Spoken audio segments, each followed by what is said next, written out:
السلام عليكم ورحمة الله تعالى وبركاته. أرحب بالجميع، أتمنى أن تكونوا في أحسن الأحوال. إن شاء الله الحصة سأخصصها للمستوى الثاني بكالوريا دائما في إطار الاستعداد للامتحان الوطني وكذلك للفروض المحروسة، ولو أن هذا الفرض المقترح يخص بالأساس الامتحان الوطني. إذن فهو موضوع شامل وربما موضوع فيه من الصعوبة ما فيه. لهذا رأيت أن أتقاسم مع الطلاب دي الحنكة بطبيعة الحال الذين يبحثون عن ما هو أصعب، لأن هذا الامتحان حاولت باش نخدمه إن شاء الله بتلقائية. ليس لدي جواب جاهز بطبيعة الحال لأنقل منه، ولكن سأتمنى أن أوفق في طرح هذه الإجابات، وأتمنى أن تكون صحيحة. إذا حتى لا أطيل عليكم، الموضوع هو الآن أمامكم، يمكنكم أخذ الوقت الكافي لقراءته بتمعن ثم الإجابة عن مختلف هذه الأسئلة. إذا الموضوع ما زال طويلا، ولكن حاولت باش ننقص منه واحد جوج أسئلة خاصة بمساحة أو حساب المساحات، ولكن تنظن بأن هذا طبقة الآخر السنة. دونك فوقفنا حد إنشاء المنحنى. إذا vous avez une fonction qui est définie par deux fonctions si vous voulez. Première fonction pour x inférieur ou égal à 0 et pour x strictement supérieur à 0. Autrement dit, votre domaine de définition sera R. ولكن هنا on va vous demander certaines questions, à savoir la continuité de f en 0, la dérivabilité en 0, les branches infinies, l'étude de la dérivabilité, la recherche de la fonction dérivée, dresser le tableau de variation de la fonction, une autre fonction g de x, que vous allez savoir pourquoi, on déduire que de ln de x est inférieur à x, étudier les variations de f, écrire l'équation de la tangente au point 1 et tracer bien sûr votre courbe. Alors je vous laisse le soin de bien lire les questions et répondre. Puis vous allez bien sûr soit me suivre, soit bien sûr vous allez vous baser sur ce que vous avez vu dans votre cours. Alors je vais passer maintenant à la correction. Première question, étudier la continuité de f en 0. Cela va bien sûr vous donner, pour étudier la continuité, il faut chercher la limite de f de x en 0, soit en 0 plus, soit en 0 moins, et vous allez les comparer. Donc, c'est-à-dire la limite en 0 moins de la fonction concernée, c'est l'exponentielle du x racine de 1 moins l'exponentielle de x. Si vous remplacez x par 0, l'exponentielle de 0, c'est 1, donc 1 moins 1, c'est 0, donc ça vous donne 0. Alors, la limite de f de x en 0 plus, c'est la limite de la fonction 1 moins ln de x sur x plus ln de x sur x au carré. Donc ici, pour ne pas se tromper, je vais bien sûr je vais mettre au même dénominateur, c'est-à-dire c'est la limite en 0 plus de x au carré moins x ln de x plus ln au carré de x, le tout sur x au carré.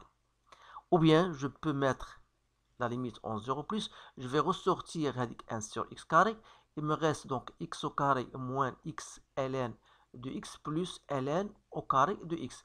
Je sais bien quand même que la fonction ln de x en 0 plus, ln de 0 plus c'est moins l'infini, ça donnera plus l'infini puisque au carré, ça c'est une fonction standard, vous connaissez tous, c'est 0, ça c'est 0, 1 sur 0 plus c'est plus l'infini, alors plus l'infini fois plus l'infini c'est plus l'infini, donc ça donne plus l'infini. Alors qu'est-ce qu'on va dire? Que la fonction d'abord n'est pas continue à 0, puisque la limite à droite n'est pas égale à la limite à gauche, mais ce qu'on vous pouvez dire, c'est que pour x égale à 0, x égale à 0, c'est une asymptote, si vous voulez, c'est une asymptote verticale. Lorsque x tend vers 0, donc c'est vertical. Donc voilà ce que vous devez faire. Alors si je passe maintenant à l'autre question qui suit, c'était étudier la dérivabilité de f en 0. Alors, pour étudier la dérivabilité, donc vous savez bien sûr que la fonction, bien sûr en 0 plus, on a dit qu'il s'agit d'une asymptote verticale, voilà, et en 0 moins, la fonction n'est pas continue en 0. Alors, on va donc passer à la dérivabilité. Qui dit étudier la dérivabilité, il faut chercher la limite en 0 moins de f de x moins f de 0 sur x moins 0, c'est-à-dire la limite en 0 moins de f de x sur x, parce que f de 0 égale à 0. Donc c'est la limite en 0 moins de l'exponentielle de x racine de 1 moins l'exponentielle de x sur x.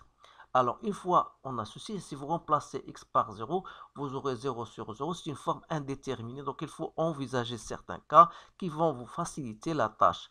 Alors, je peux passer, n'oubliez pas que x est inférieur strictement à 0, donc je peux faire exponentielle du x racine de 1 moins exponentielle de x, et je peux y faire, par exemple, ici, moins x, et je vais ajouter un moins ici.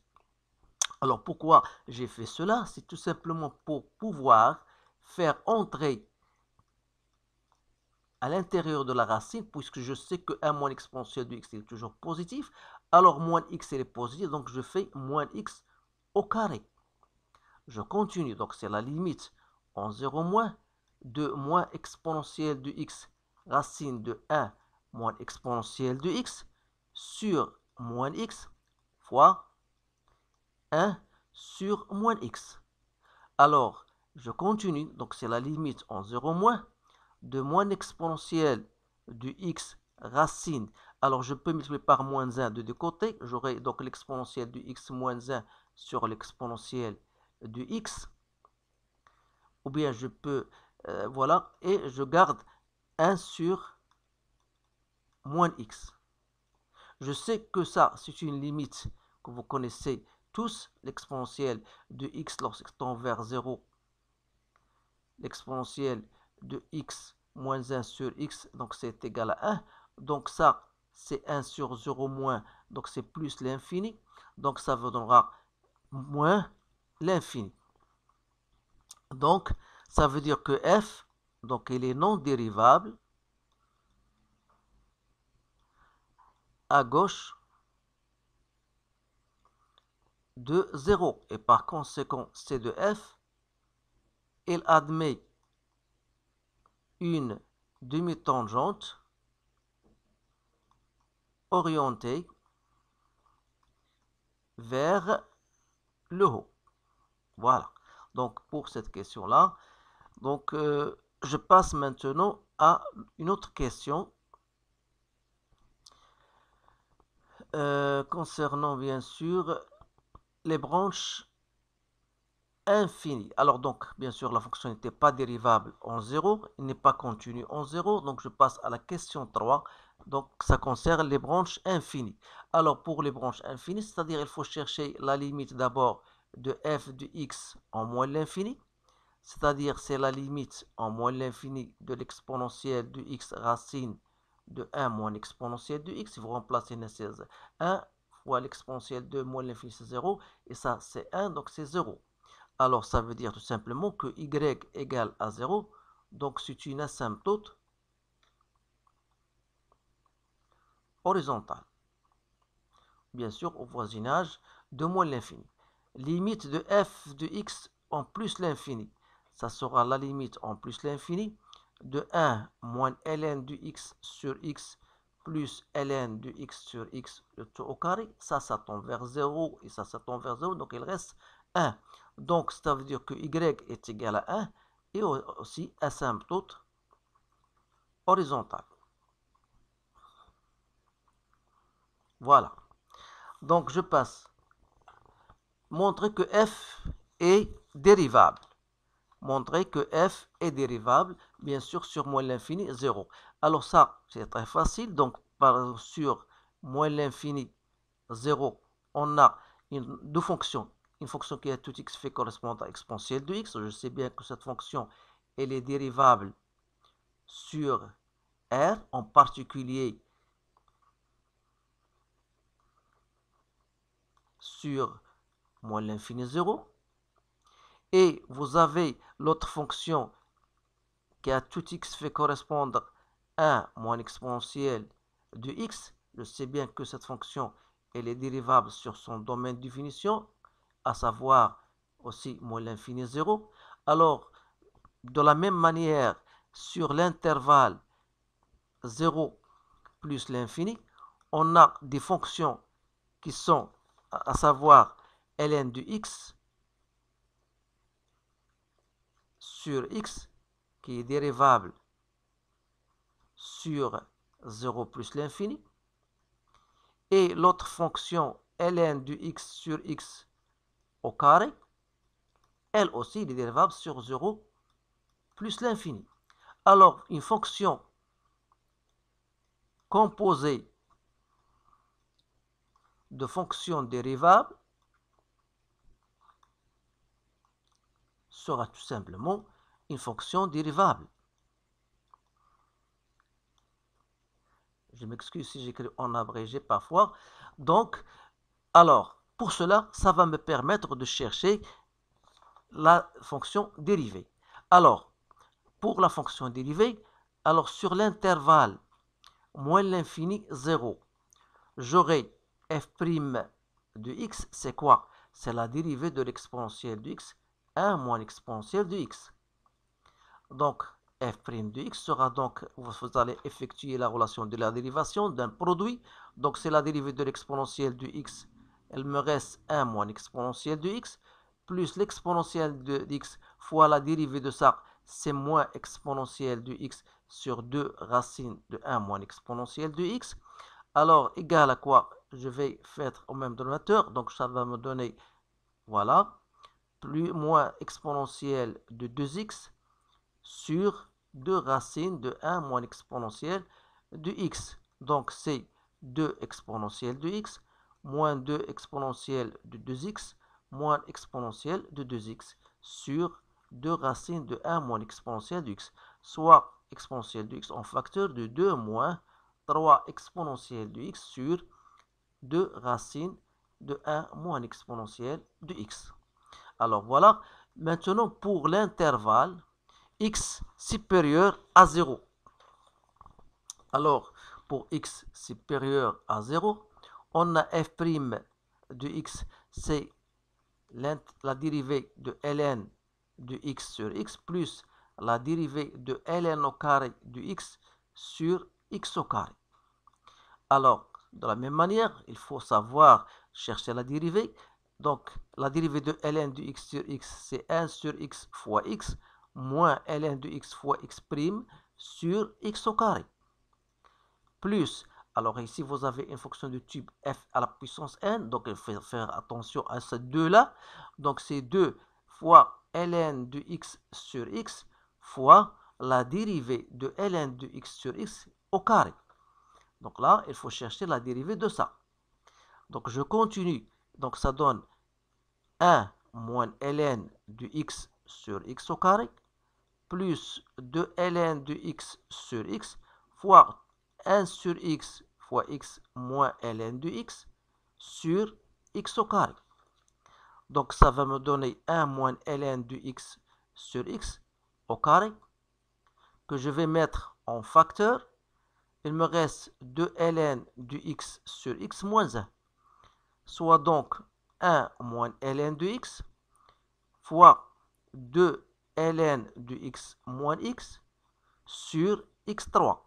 Ou plutôt, je peux multiplier par le moins 1 et le moins 1 ici. Ça donne toujours x moins 2 ln de x, facteur de ln de x moins 1 sur x3. Voilà. Alors, maintenant, je vais chercher à dresser le tableau de variation de cette fonction-là, parce que je sais que g de x fait apparaître cette expression-là. Donc, g de x est égal à x moins 2 ln de x. Alors, c'est une fonction, bien sûr, dérivable sur r étoile plus. Alors, g' de x, c'est 1 moins 2 sur x, soit x moins 2 sur x. Alors, je sais bien que si x appartenant à 2 plus l'infini, j'aurai g' de x positif, ce qui prouve que g est dans ce cas strictement croissante. Alors si x appartenant à 0, 2, alors g' de x il est inférieur à 0, ce qui prouve que g est décroissante. Autrement dit, si je passe à faire mon tableau de variation, non sur r étoile plus, alors g' de x et g de x, alors la dérivée elle s'annule au point 2, donc ici positif, négatif. Donc voilà votre tableau de variation. Donc ce qui m'intéresse le plus, c'est g de 2 que j'ai trouvé 0,6. Alors, comment je vais passer à la question 7? Il faut tout simplement remarquer que 2 est une valeur minimale, c'est-à-dire que quel que soit x appartenant à 0 plus l'infini, vous avez g de x, il est toujours supérieur ou égal à g de 2. C'est-à-dire que g de x est supérieur ou égal à 0,6. Et comme 0,6 est supérieur à 0, ça veut dire que g de x est strictement supérieur à 0. Alors, cela veut dire quoi? Cela veut dire que si je dis que g de x est strictement supérieur à 0, ça veut dire que x moins 2 ln de x est supérieur à 0, ce qui prouve que 2 ln de x est inférieur à x. Alors là, voilà pour cette question-là. Pour la question 8, vous savez que pour étudier les variations de f, alors pour x inférieur à 0, on a trouvé bien sûr f' de x égale. F' de x égale à quoi? Si je me rappelle bien, donc f' de x égale à l'exponentielle de x fois 2 moins 3 exponentielle de x. Donc je vais l'écrire maintenant.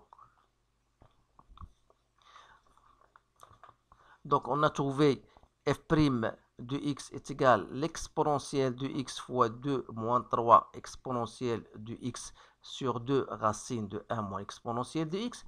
Alors dire que f' de x égale à 0, cela veut dire que 3 exponentielle de x égale à 2. Parce que cela est toujours positif, ça veut dire que l'exponentielle de x est égal à 2 tiers. Donc x égale à quoi? Est égal à ln de 2 sur 3. Alors, connaissant ceci, je peux dresser mon tableau de variation. Autrement dit, j'aurai f' de x, il est positif, si x est inférieur à ln de 2 tiers. Alors, il faut bien connaître cela.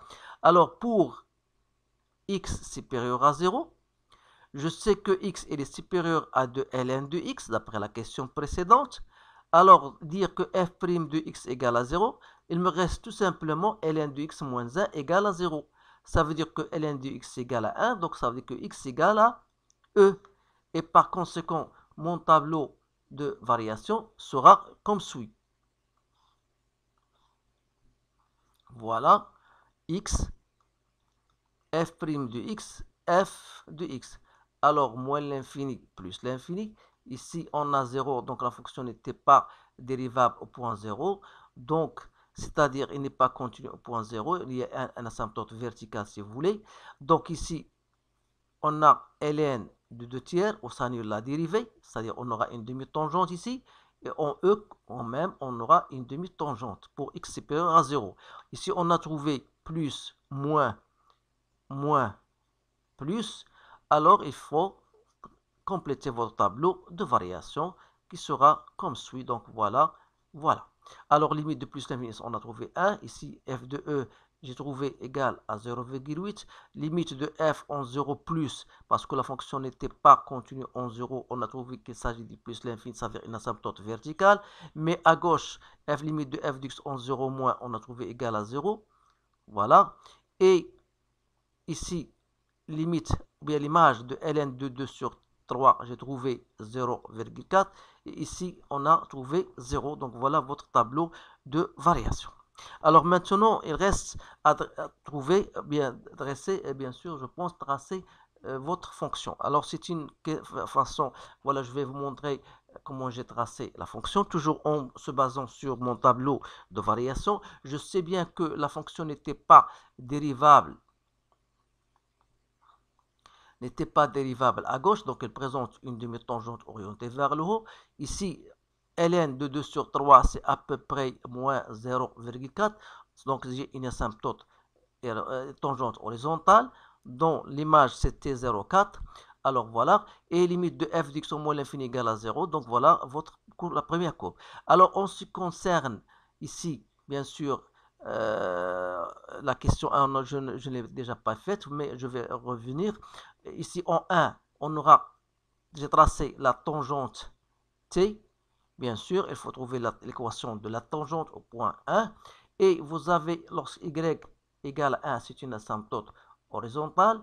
Et vous avez en E, dans l'image, à peu près 0,8, donc une demi-tangente horizontale. Alors voilà votre courbe, il va passer de côtoyer l'asymptote verticale et va venir décroissante jusqu'à arriver à cette tangente-là et va monter en 1. Donc voilà, bien sûr, votre courbe. Alors si je reviens, il y a une question, je pense, concernant l'équation de la tangente, c'est la question 9. Donc la question 9, l'équation de la tangente, il faut la faire ici. Donc